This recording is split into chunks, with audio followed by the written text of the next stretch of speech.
RS brothers లో ఆషాఢం KG sale మళ్ళీ మొదలైంది. మరెన్నో క్రేజీ ఆఫర్స్ ఖైదీ చేయండి ఆర్ఎస్ బ్రదర్స్. దేవుడిచ్చిన ప్రసాదం అనుకుని నలుగురిని కన్నాను, ముగ్గురికి పెళ్లి చేయగలిగానయ్యా. ఈ ఊరు ఏమిచ్చినా మీరు తీసుకుంటారు కదయ్యా, ఇది మిగిలిపోయింది. తమరే ఏదో ఒకటి చెయ్యండి అయ్యా.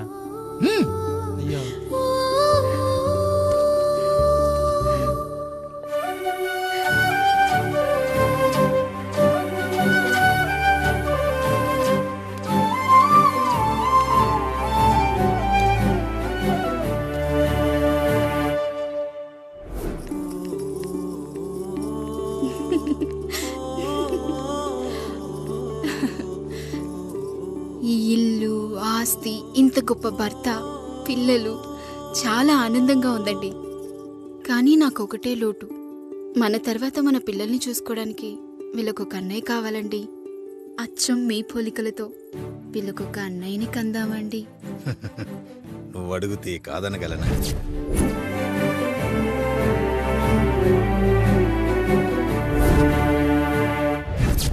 నానా రాయుడెక్కడా? ఇప్పుడే వస్తున్నాను నాన్న.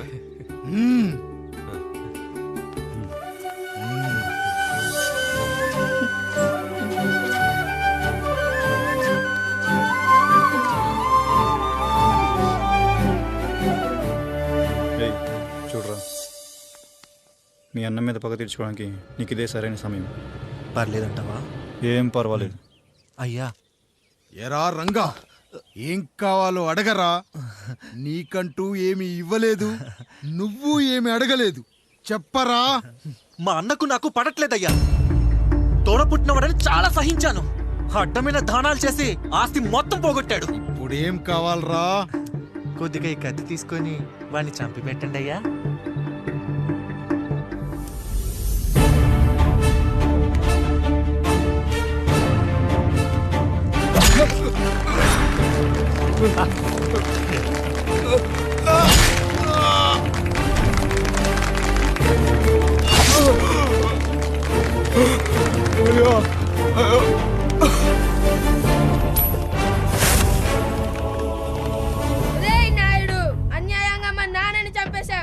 గుర్తుంచుకో, ఈ నాయుడి కొడుకు నీ కుటుంబం పాలిట సైనికుడిగా మారబోతున్నాడు.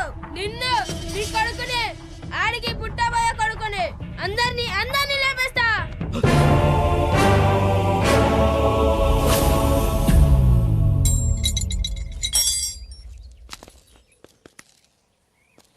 ఏం జరిగింది?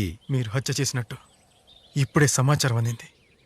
తగిన సాక్ష్యాధారాలు పరిశీలించిన పిమ్మట మీకు యావజ్జీవ కారాగార శిక్ష, 2000 రూపాయల జరిమానా విధిస్తూ అరెస్ట్ చేస్తున్నాం. అయ్యగారు నా కోసం చేసిన త్యాగాన్ని హత్య అంటుందా మీ చట్టం? ఇదెక్కడ న్యాయం? మనిషికి ఇచ్చిన మాట నిలబెట్టుకుంటే అరెస్ట్ చేస్తారా?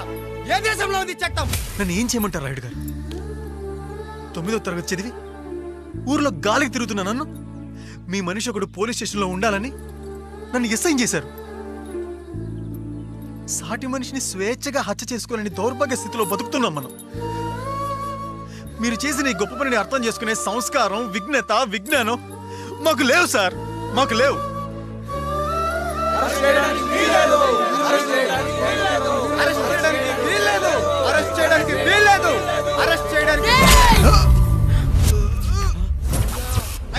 నాయుడు గారు,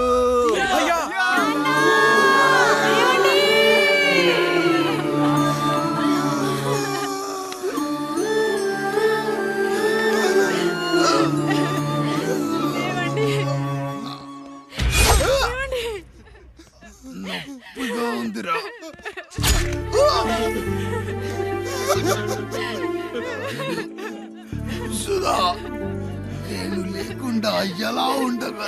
పర్వాలేదండి, బిడ్డలతో నేను ఉండిపోతాను. అయ్యో, ఈ పాడు సమాజం నిన్ను మనశ్శాంతిగా బతకనివ్వదు. ఇంతమంది పిల్లల్ని చూసుకుంటూ భర్త లేకుండా ఎలా బతకగలం?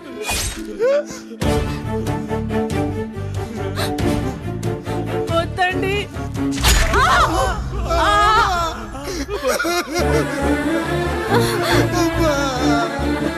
రాయుడు, బిడ్డలు జాగ్రత్త. ఈ రోజు నుంచి వీళ్ళంతా నీ తమ్ముళ్ళు చెల్లెళ్ళు కాదు, నీ బిడ్డలు.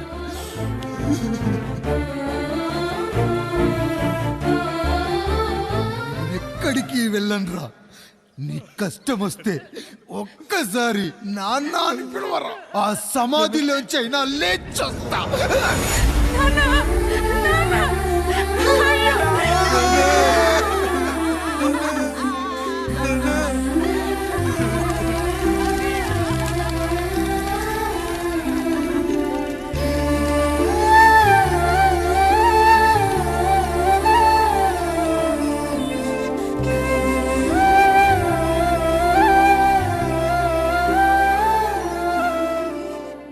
ఇందు మూలంగా 50 మందికి తెలియజేయనిదేమనగా ఊరికి కొత్తగా వచ్చిన యాండ్రాయిడ్ తన తండ్రి పెదరాయుడు అని ఆస్తిలో వాటా పంచమని రచ్చబండిని ఆశ్రయించడం వలన గ్రామ పెద్దలందరూ రేపు 11 గంటలకు రాయుడు గారింటికి రావాల్సిందిగా కోరుచున్నాము.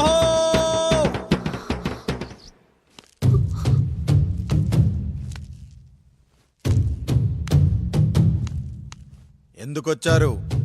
తన తాత పాపారాయుడు గారు ఆస్తి తనకు కూడా కావాలంటూ పంచాయతీలో ఫిర్యాదు చేశాడయ్యా.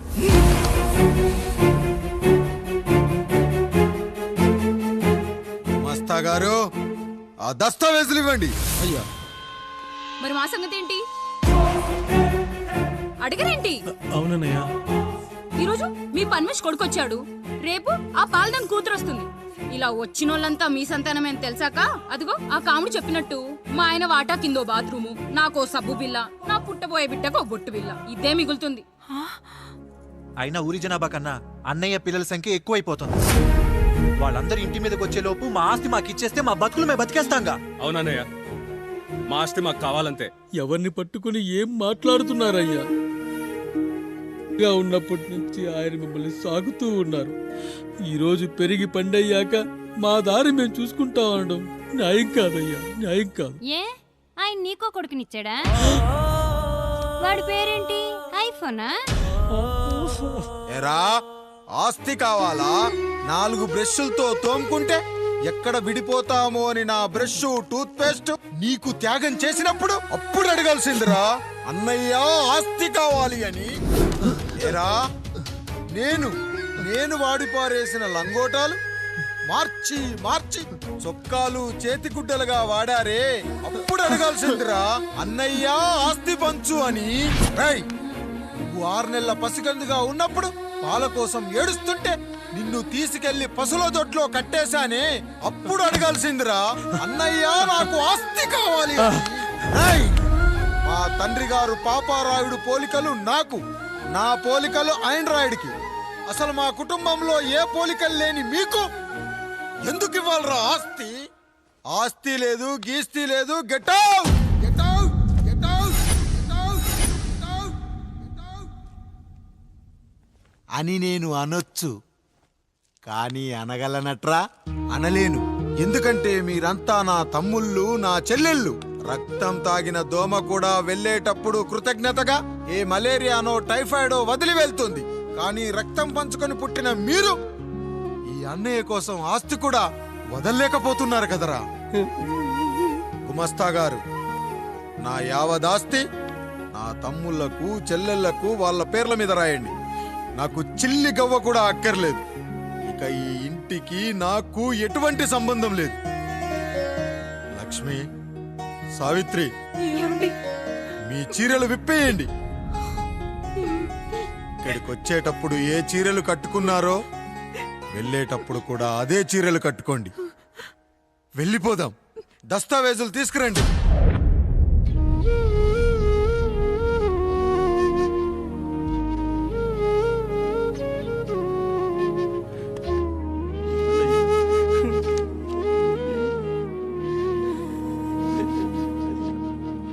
ఇక ఈ ఇంట్లో నా పేరు వినపడితే నా తమ్ముళ్ళు, చెల్లెళ్ళు బాధపడతారయ్యా. ఈ ఇంట్లోనే కాదు, ఈ దస్తావేజులో కూడా నా పేరు ఉండకూడదు. నేను ఇక్కడ సంతకం పెట్టి వీళ్ళ మనసు నొప్పించలేను. అయ్యా, మొత్తం వదిలేసి మీరెలా బతుకుతారయ్యా? ఎండకు నీడలా, వర్షానికి గొడుగులా నన్ను ఇన్నాళ్ళు కాపాడింది. కష్టాల్లో సుఖాల్లో నాకు తోడుగా నిలిచింది. నా నిజమైన ఆస్తిని కుటుంబ గౌరవాన్ని కాపాడింది. ఇదేరా నా ఆస్తి అంతస్తు. ఇది మా నాన్నగారిచ్చిన లంగోట.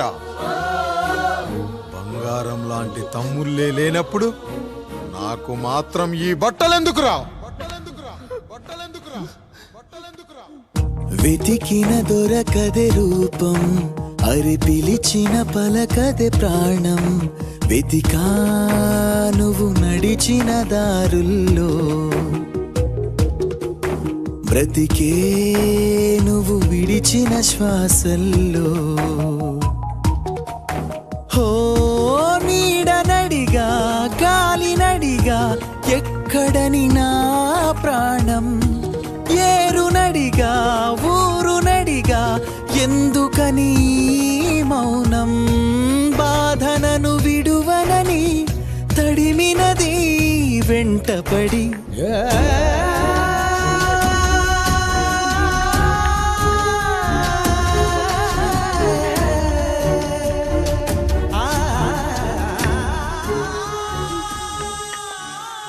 ఏవండి,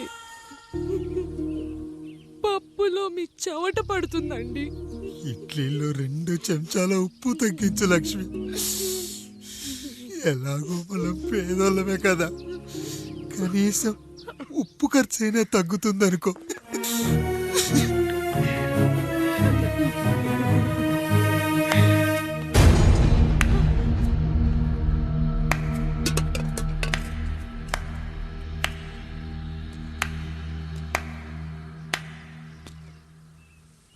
పప్పు రుబ్బుతున్నావా పెదరాయుడు?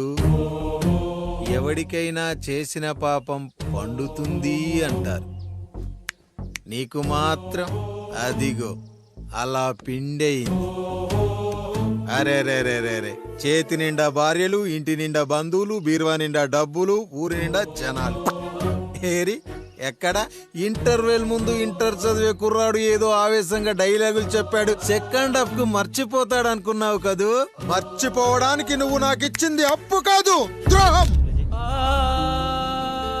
అమ్మ వచ్చిన ప్రతిసారి అడిగేవాన్ని, అమ్మా నాన్నెక్కడా అని.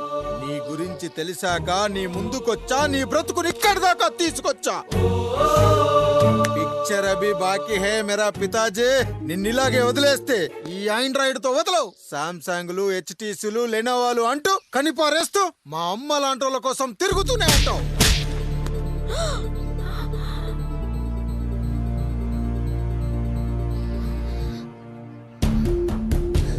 అమ్మా అమ్మా, ఛీ, నన్ను అలా పిలవకురా. ఎవరిని పట్టుకొని ఎన్ని మాటలు అంటున్నావురా?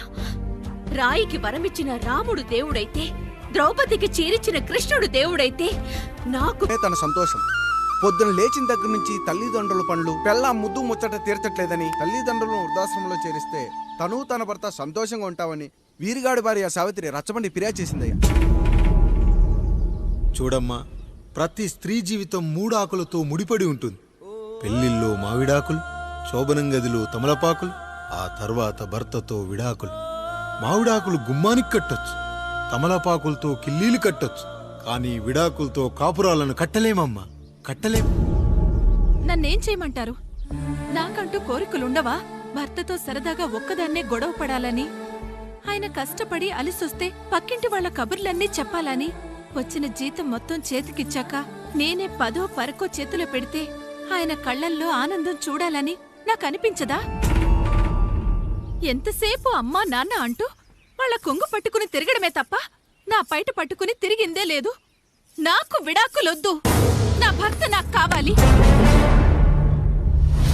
ఎరా, నీ భార్య చెప్పింది విన్నావుగా, ఏమంటావు? అయ్యా, మీరు నా వైపు కూడా ఆలోచించండి అయ్యా. 9 నెలలు నా తల్లి కష్టపడి కనీ పెంచితే 20 ఏళ్ళు నా తండ్రి నన్ను పోషించాడు. నిన్నగాక మొన్నొచ్చింది. ఇది మమ్మల్ని విడదీయాలంటే ఎలాగయ్యా? నాకు నా పెళ్ళం కంటే నా తల్లిదండ్రులు ఎక్కువయ్యా. మరి పెళ్ళెందుకు చేసుకున్నావురా?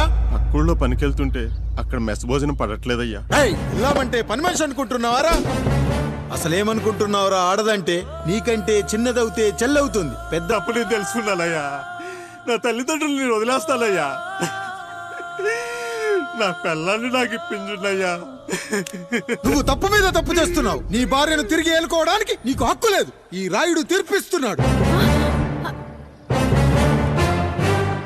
ఈ ఈరిగాడు మాత్రం తమ తల్లిదండ్రులతో ఉండాలి, కానీ ఈవిడకు మాత్రం భర్త కావాలి. ఈమెకు అభ్యంతరం లేకపోతే నేను పెళ్లి చేసుకుంటాను.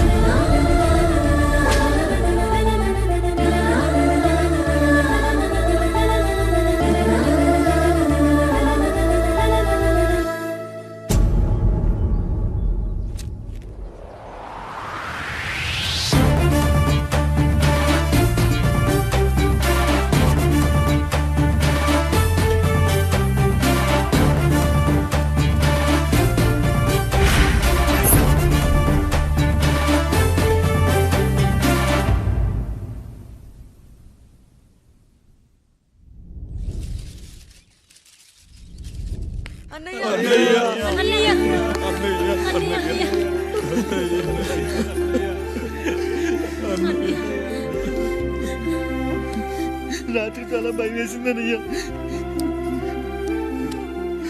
ఇప్పుడు మమ్మల్ని వదిలి వెళ్ళకన్నయ్యా.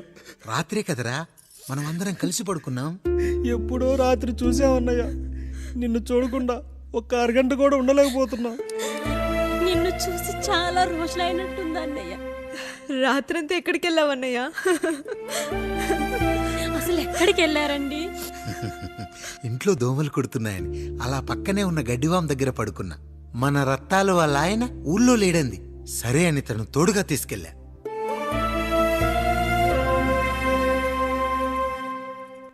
మీ సావుకటే మీ కుటుంబాన్ని నుంచి మిమ్మల్ని విడదీయాలయ్యా. అప్పటి వరకు మేము కళ్ళు తెరిస్తే మా కళ్ళ ముందు ఉండాలి, కళ్ళు మూస్తే మా కళ్ళలో ఉండాలయ్యా. నమస్కారం రాయుడు గారు.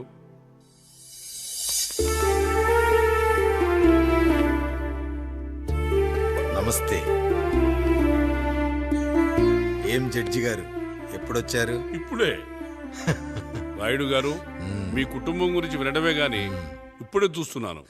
ఒక్కసారి మీ కుటుంబ సభ్యుల్ని నాకు పరిచయం చేయండి రాయుడు గారు. వాళ్ళు నా తమ్ముళ్ళు. నమస్కారం. మొత్తం ముగ్గురా? కాదు, నలుగురు.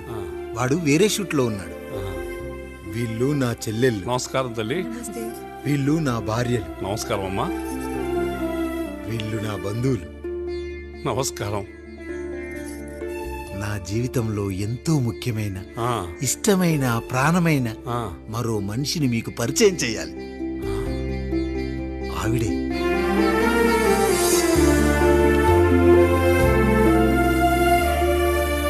నమస్తే తల్లి. ఆవిడ మా పని మనిషి. తను వాళ్ళ అమ్మాయి. నాకు కూతురు లాంటిదే.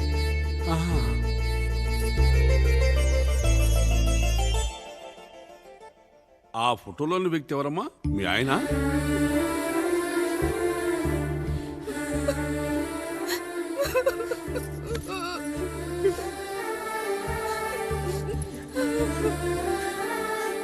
చనిపోయారా? అయ్యో లేదండి. ఎక్కడ పడితే అక్కడ, ఏది పడితే అది వాగుతున్నాడని పోలీసులు నగర బహిష్కరణ చేశారండి. మళ్ళా ఎప్పుడొస్తాడు? నెక్స్ట్ సీన్కి వచ్చేస్తాడండి. ఈ అనుబంధాలు, ఆప్యాయతలు చూసిన తర్వాత నాకు ఒక కోరిక కలుగుతుంది రాయుడు గారు. మీరు కాదనరనే ధైర్యంతో అడుగుతున్నాను. అడగండి. నాకు ఒక్కతే కూతురు. ఆమెను మీ కుటుంబంలో సభ్యురాలుగా చేసుకుంటారని. తప్పకుండా. నా భార్యలకు అభ్యంతరం లేకపోతే తనను నేను పెళ్లి చేసుకుంటా.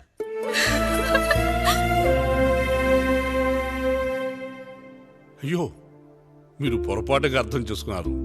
మీ పెద్ద తమ్ముడికి ఇచ్చి చేస్తారని.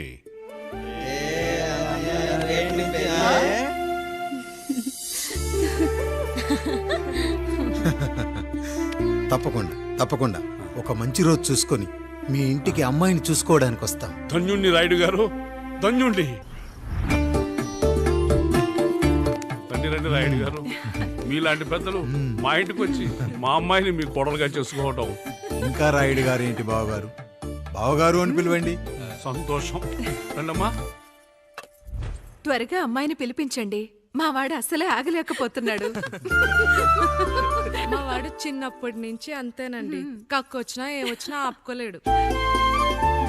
త్వరగా మీ అమ్మాయిని పిలిపిస్తే ఆ కళ్యాణం ఏదో చేసేద్దాం. అమ్మా జయమాలిని, అమ్మాయిని చూసురా.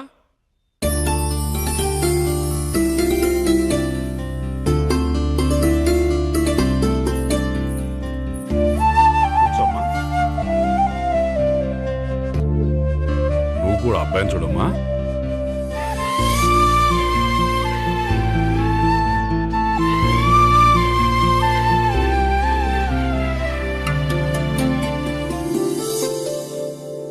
అమ్మాయిని చెప్పుకోవడం కాదు కానీ అసలు ఈ కాలపిల్ల కాదు బావగారు. రాత్రంతా బయట తిరిగినా కోడి కుయ్యకు ముందు ఇంటికి వచ్చేస్తుందండి. మళ్ళా ఊరంతా నిద్రలేగిస్తే తప్పుగా అనుకుంటారు కదా. తను తిరిగే స్నేహితుల్లో పచ్చి తాగుబోతులు తిరుగుబోతులు ఉన్నారు. కానీ ఆ విషయాన్ని తన మనసులోనే పెట్టుకుంటుంది కానీ స్నేహితుల గురించి ఎప్పుడూ చెడుగా చెప్పింది లేదు బావగారు. దీని చిన్నప్పుడే నా భార్య కారు డ్రైవర్తో కలిసి పక్క సందులోనే కూరగాయల మార్కెట్కి వెళ్ళి తప్పిపోయారు. అప్పటి నుంచి ఎంత వెతికించినా మా డ్రైవరు కనపడలేదు, నా భార్య దొరకలేదు.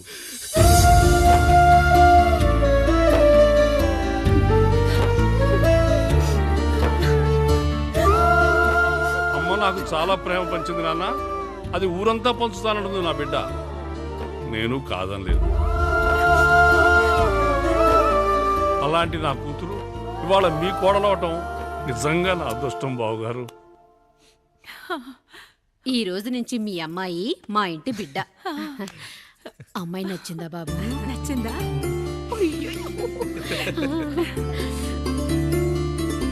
వాడికేం తెలుసు అన్నయ్య గారు, చిన్న పిల్లాడు. ఇప్పటికీ ఆకుని చెవులో పువ్వుని నోట్లో పెట్టుకొని తిరుగుతూ ఉంటాడు.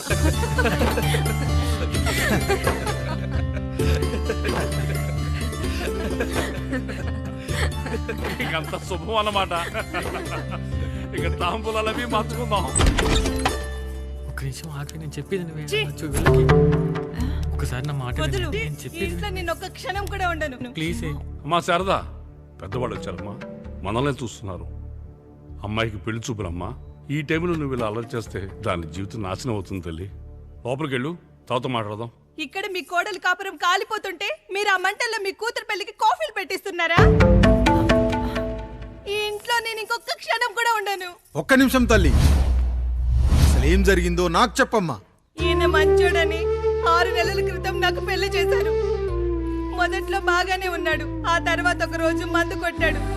పోనీ తాగింది దిగాక మంచోడుగా ఉంటాడు అనుకుంటే ఈ మధ్య చెడు తిరుగుళ్ళు తిరుగుతున్నాడు. ఊరవతల చిన్నిళ్ళు కూడా పెట్టేశాడు. మీరే చెప్పండి రాయుడు గారు, ఈ ఇంట్లో నేను ఉండాలా, వెళ్ళిపోవాలా, ఈయన్ని వదిలేయాలా, అక్కర్లేదా? వదిలేయాలమ్మా. వదిలేయాల్సింది నీ భర్తను కాదు, అతనిలోని లోపాలు. ఆశ్చర్యపోతున్నావు కదూ? ఒక మగాడి బాధ సాటి మగాడిగా నేను చెప్తానమ్మా. ఆడదాని ప్రేమ వెలిగించిన అగరొత్తి లాంటిది. ఒకడు వెలిగించగానే కొన్ని గంటల్లో బూడిదైపోతుంది. కానీ మగాడి ప్రేమ దీపం లాంటిది. తను కాలుతూ కూడా నలుగురిని వెలిగించుకుంటాడు. ఆ వెలుగులో ఆనందాన్ని వెతుక్కుంటాడు. చూడమ్మా శారద, నువ్వు కాకిలోని నలుపును చూస్తున్నావు, నేను దాని రెట్టలో తెలుపును చూస్తున్నాను. మొగడు మందు కొట్టొస్తే నిన్ను కొట్టలేదని సంతోషపడాలి గాని బాధపడకూడదమ్మా. ఇక చిన్నిల్లు సంగతి అంటావా? రుచిగా ఉందని లొట్టలేసుకుంటూ సగం తిన్న బిర్యానీలో కుక్క మూతి పెట్టిందని తెలిసాక దాన్ని పారేసుకుని ఆకలిని చంపుకోవడం కంటే నాకింది మనింటి కుక్కే కదా దాని మూతిపళ్ళు రాలగొట్టి ఇంట్లో కట్టేయాలి. నీ భర్త కూడా అలాంటి కుక్కలాంటి వాడేనమ్మా.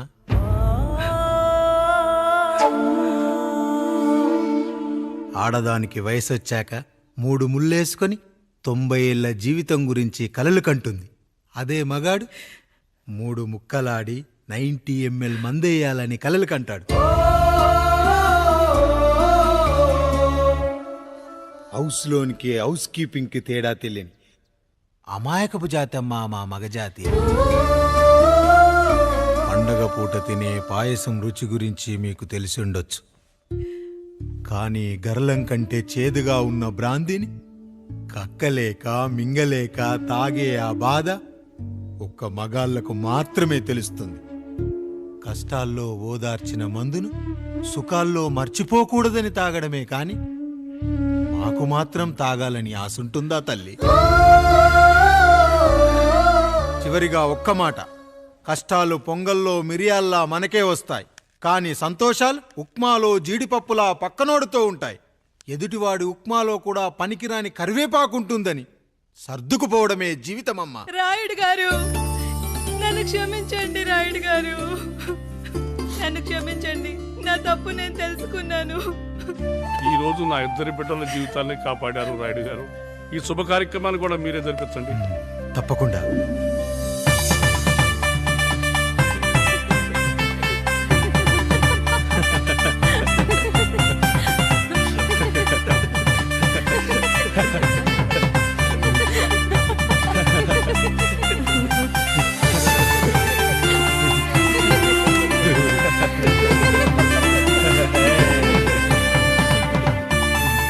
రాముడు, పండు, మీరు దీవించండి.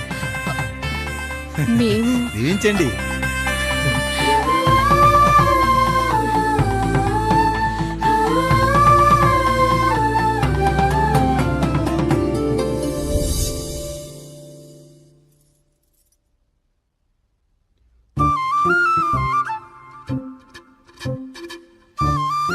తింటారా?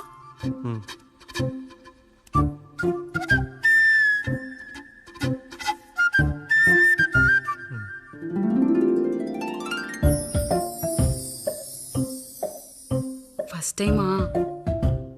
అవును, మీకెలా తెలిసిపోయిందండి? అంటే మా బామ్మ చెప్పింది. శోభనం గదిలో అనుభవం మగాడైతే మామిడి పండు పిసుక్కొని తింటాడు, అదే లేనివాడైతే మీలా ఇలా అరటిపండు ఓపిగ్గా ఒలుచుకొని తింటాడు అని.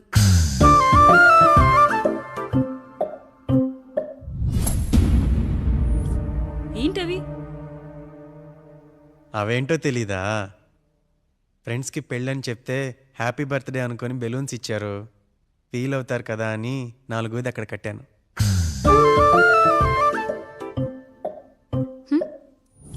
ఈ అన్నీ వచ్చాడు. పిల్లల గదిలోకి వెళ్ళారా? వెళ్ళారండి. మీరెంత ఏంటి ఇంత రాత్రైనా ఇంకా పడుకోలేదా? మీరు లేనిది ఎప్పుడైనా పడుకున్నామా అన్నయ్య? అందరం కలిసే కదా పడుకునేది మావయ్య. సరే సరే, అందరం పెద్దోడి గదిలో పడుకుందాం. ఈ రోజు వాడి శోభనం కదా, అసలే కొత్త. పక్కనుంటే ధైర్యంగా ఉంటుంది. పక్క నుండి దగ్గరుండి జరిపిద్దాం. పదండి.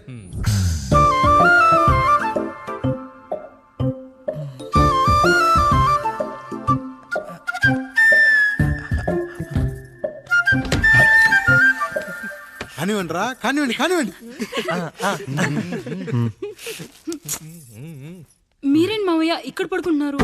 అదేంటమ్మా పెద్దోడా, చెప్పలేదా? మేమంతా కలిసే పడుకుంటామమ్మా. నువ్వు మాతో పాటే. అవును భార్గవి. మీరు ఊరుకోండి. మీరు ఇక్కడ పడుకోవడం నాకు ఇష్టం లేదు మావయ్య.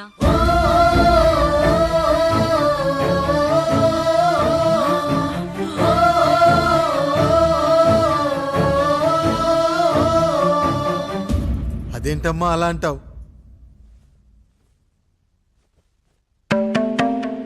ఎన్నో చూశాం, ఎన్నో చేశాం. దుక్కి దున్ని కోత కోయకుండానే ఈ విత్తనాలన్నీ మొలకొచ్చాయంటావా తల్లి? అవన్నీ నాకు తెలియదు మావయ్య. మర్యాదగా బయటికి వెళ్ళండి.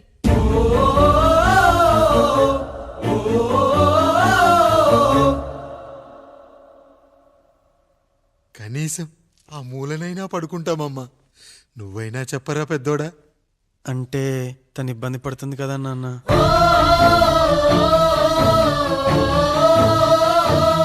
నువ్వు కూడా ఏంట్రా? పిల్లలేదో ఆశపడుతున్నారమ్మా. ఒక్కసారి ఆలోచించమ్మా. మావయ్య, మీరు బయటికి వెళ్తే మేము తలుపులేస్తాం.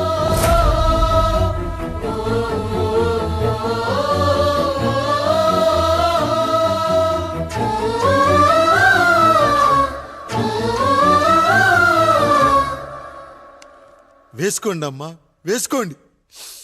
తలుపులు వేసుకోండి.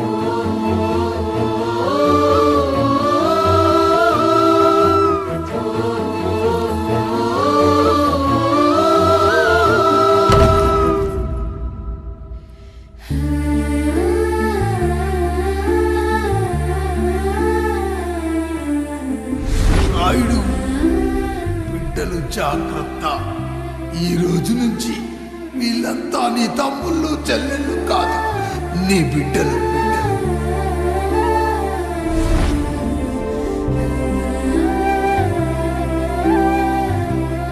జానకి, ఏమండి సావిత్రి, ఏమండి లక్ష్మి, ఏమండి మన గదిలోకి పదండి. ఇక నుంచి ఎవరి పిల్లలతో వాళ్ళ గదిలోనే పడుకోవాలి. ఇది ఈ రోజు నుంచి ఈ వంశానికి రాస్తున్న కొత్త శాసనం. అయ్యా అలా అరకండి అయ్యా, మీరు లేకుండా మేము ఎప్పుడైనా విడిగా పడుకున్నాము. అంతా కలిసే కదయ్యా పంచుకున్నాం. వెళ్ళరా వెళ్ళు, నీకు భార్య ఉంది, నీకు పడగది ఉంది. వేసుకోండి రా, మీరు వేసుకోండి, తలుపులు వేసుకోండి. మీరు కూడా ఏంటండి పిల్లలేదు? చిన్న పిల్లల వాళ్ళని ఉయ్యాల్లో ఆడించేటప్పుడు పక్కనే ఈ నాన్న కావాలి, బడికెళ్ళేటప్పుడు పక్కనే ఈ నాన్న కావాలి, గుడికెళ్ళేటప్పుడు కూడా పక్కనే ఈ నాన్న కావాలి. కానీ శోభనం గదిలో మాత్రం పక్కనే ఉంటానంటే బరువయ్యాను జానకి, బరువయ్యాను.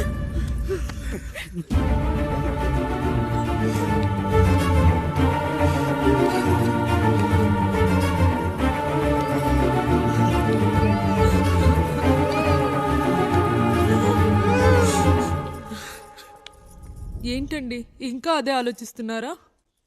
ఎలా మర్చిపోగలను లక్ష్మి? జరిగింది ఏదో జరిగిపోయింది, మీరు బాధపడకండి. ఎంత మాట అన్నాడో చూసావా? నా భార్య ఇబ్బంది పడుతుంది, బయటికెళ్ళండి నాన్న అన్నాడు. వాణ్ణి ఎలా పెంచాను? చదువుకుంటే పై చదువులకు వాడు వేరే ఊరు వెళ్లాల్సి వస్తుందని చదివే మాన్పించేశాను. జ్వరం వస్తే ఆ మాత్రలు చేదుగా ఉంటాయని నేనే మింగాను. నోరు తెరిచి అమ్మ కావాలన్నప్పుడల్లా